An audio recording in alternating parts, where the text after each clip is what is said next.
সবাইকে স্বাগত জানিয়ে আমার নতুন আরও একটি ব্লগ শুরু করছি। আজকেও কারফিউ চলছে, যেখানেই যাই বিকাল 5টার ভিতরে ফিরে আসতে হবে। টিনটিনের সাথে দেখা হয় না প্রায় 3 দিন। টিনটিনকে নিয়ে আসতেই আমি যাচ্ছি। আমরা যারা বাইকার, ব্যস্ততার ফাঁকে ফাঁকে যখন বাইক বার করি, শহর থেকে কিছুটা দূরে সরে গেলেই সবচেয়ে ভালো লাগার যে ব্যাপারটা কাজ করে সেটা হচ্ছে এই সতেজ বাতাস। এই সতেজ বাতাসে নিজের ভিতরে একটা প্রাণবন্ত সজীবতা কাজ করে। আমার ডান পাশেই ঢাকা বোট ক্লাব। বাংলাদেশের মানুষ যেটাকে পরিমণির বোট ক্লাব হিসেবে চেনে। পরিমণির কোনো চলচ্চিত্র আমার দেখা হয়নি, কিন্তু তারপরেও পরিমণিকে আমি চিনি। বাংলাদেশের 80% মানুষ, আমি বলবো 90ও বলতে পারি, পরিমণির কোনো চলচ্চিত্র দেখেনি, কিন্তু পরিমণিকে চেনে। আমি ডানে চলে যাব, ডানে বিরুলিয়া ব্রিজ পড়বে।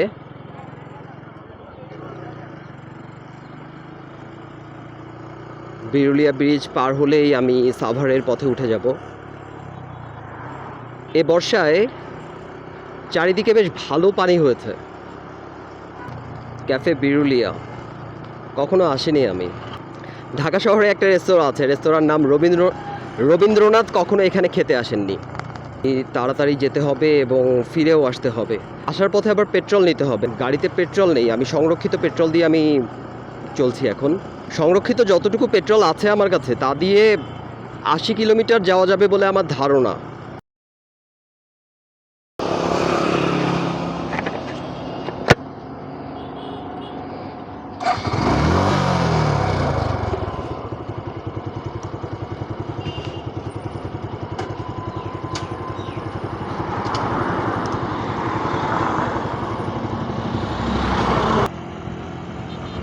টিনটিনকে নেওয়া শেষ, নিয়ে আবারও আমরা যাত্রা শুরু করেছি।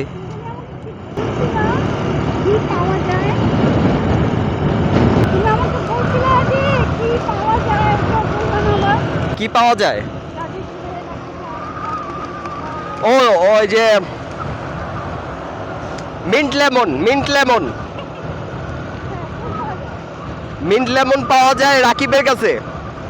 রাকিব এখন মিন্ট লেমন বানায়, সারাদিন বসে মিন্ট লেমন বানায়। রাকিব জাহিদ। হ্যাঁ, রাকিব জাহিদ মিন্ট লেমন খাওয়াইছে। দেখছো কি পরিমাণ পানি এখানে?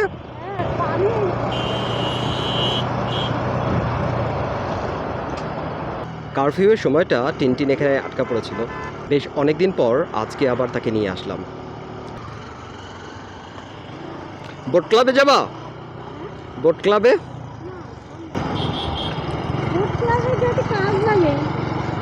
বোট ক্লাবে যেতে আমার কাছে কার্ড আছে। আমার কাছে ভোটার আইডি কার্ড আছে, তারপর আছে হচ্ছে গিয়া ড্রাইভিং লাইসেন্সের কাজ।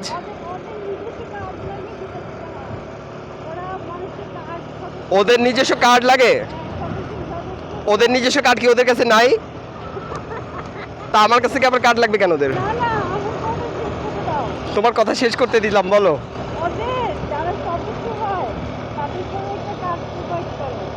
তাদেরকে একটা কার্ড দেয় বোট ক্লাব থেকে। এই যে এই বাসাগুলা খুব সুন্দর লাগে দেখতে। সামনে আবার নদী আছে তো একটা, ওই নদী চলে গেছে আবার। নদী তো এখন বর্ষার টইটুম্বুর।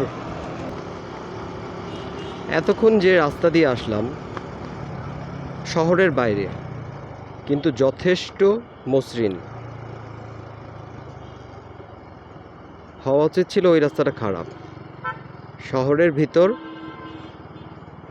মোটামুটি একটা বিলাসী আবাসনের ভিতর দিয়ে যাচ্ছি, অথচ রাস্তাঘাটের এই অবস্থা।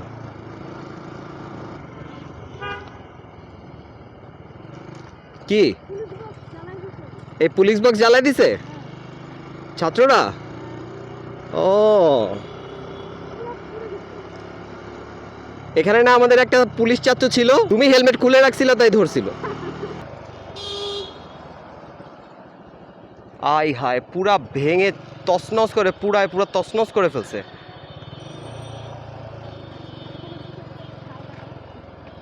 ওয়াও, রবীন্দ্র সরণি পুলিশ বক্স।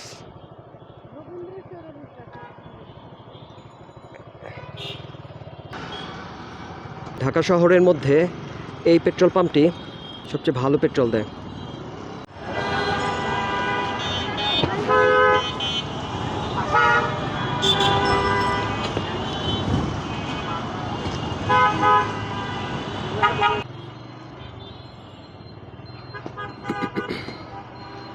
অবশেষে মিন্ট লেমন খেয়ে ও পাকা আমের একটি জুস হাতে নিয়ে টিনটিন রওনা দিল।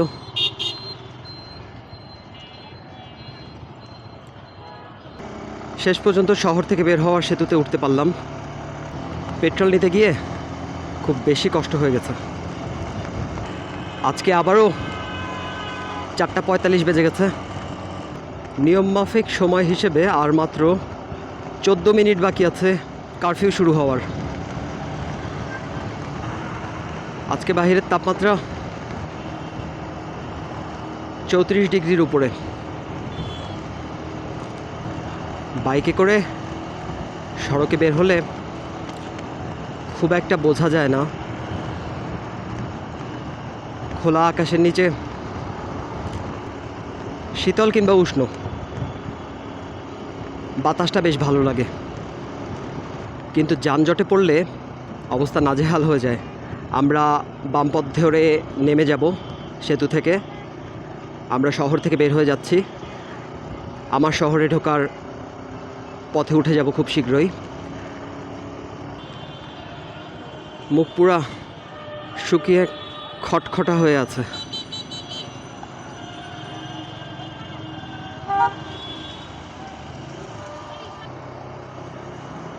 আজকে আবার উপলব্ধি করলাম রাজধানী ঢাকা আমার কাছে কেন বসবাসের অযোগ্য একটি শহর মনে হয়।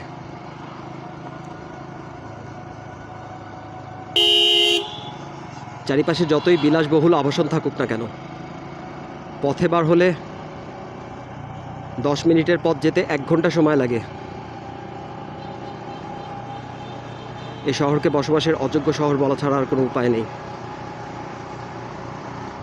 এসব কারণেই আমার কাছে এত বিলাসবহুল শহরের থেকে মফস্বল অনেক ভালো লাগে। ঢাকার কাছাকাছি বাস করে মফস্বল খুঁজে পাওয়া খুবই দুষ্কর এখন। শহরের এই অসহ্যকর যান্ত্রিক ছোঁয়া পেতে যেন সবাই প্রতিযোগিতায় নেমেছে।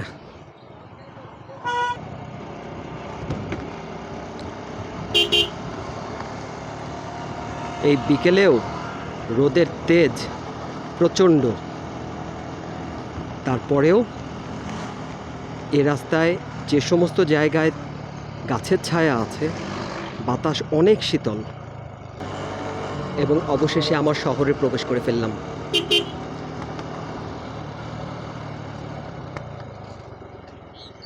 প্রতিবার দূরে কিংবা কাছে যেখানেই যাই না কেন, নিজের শহরে প্রবেশ করার সাথে সাথে এক অন্য ধরনের অনুভূতি কাজ করে, ভালো লাগার অনুভূতি। আপাতত এখানেই, সবাইকে বিদায়।